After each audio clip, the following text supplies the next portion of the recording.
And so we look at you shall not murder. Now the King James Version, and some of you might have that in your laps, says thou shalt not kill.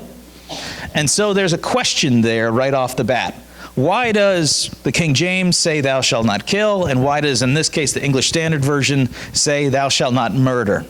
I don't think it says thou shalt not. I just King Jamesing it. Well, the interesting thing here is the word in the Hebrew is more inclusive than murder, but less inclusive than kill. You're like, but those are the two options. This is English. That's all we got here. This is where, again, our language has doesn't convey a lot of what we need to convey here. So a way that we can understand thou shalt not murder or thou shalt not kill is when it says kill or murder, the better idea is no unlawful killing. No unlawful killing. So that would include, in today's modern language, so for my people who do love Murder, She Wrote, you would have seen episodes where there was murder in the first, where it was like planned out, intricate murder. That is unlawful killing. Then there's also, and you see in the scripture, somebody gets killed by your negligence or by your accident.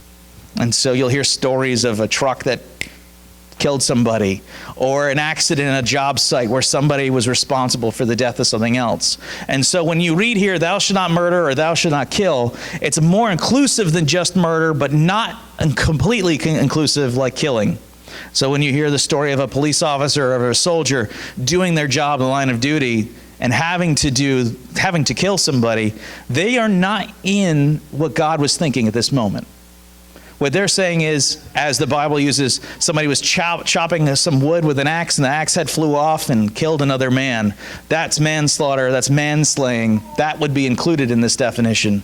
But even more so, murder of passion, killing of intentional planning for wicked purposes. That's what was being said here. Ooh, sounds like a phone. And so when we see this here, we have to take that into account. And if you want to see more about that, see Deuteronomy chapter 19:5, where it goes into the head of an axe killing somebody accidentally. That's what we call manslaughter. So it's narrower than kill, but it's wider than murder. So are we confused? Okay, no, I got a couple no's. All right, anyway. So when we read through this text, we have to look at this in light of that. This is an all-encompassing. And why does our Father do this? Because he cares about the image that's placed upon you and me. He cares about it so deeply that he's willing to protect it. So, okay, we have this set up, this definition. I was going to read you the Hebrew word, but here's the trick about Hebrew in ancient times.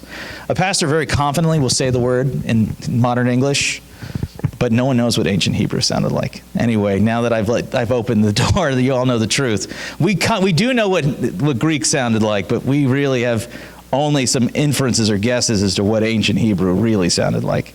The word there was, let me see if I can pronounce it correctly. It's a rakah. Yeah, there you go. You'd be like, that sounds like Klingon from Star Trek. You wouldn't know the difference. I could just say it. It's spelled, if you want to know in English, R-A-T-C-S-H.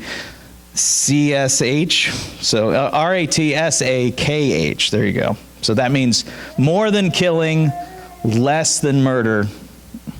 No, less than killing, more than murder.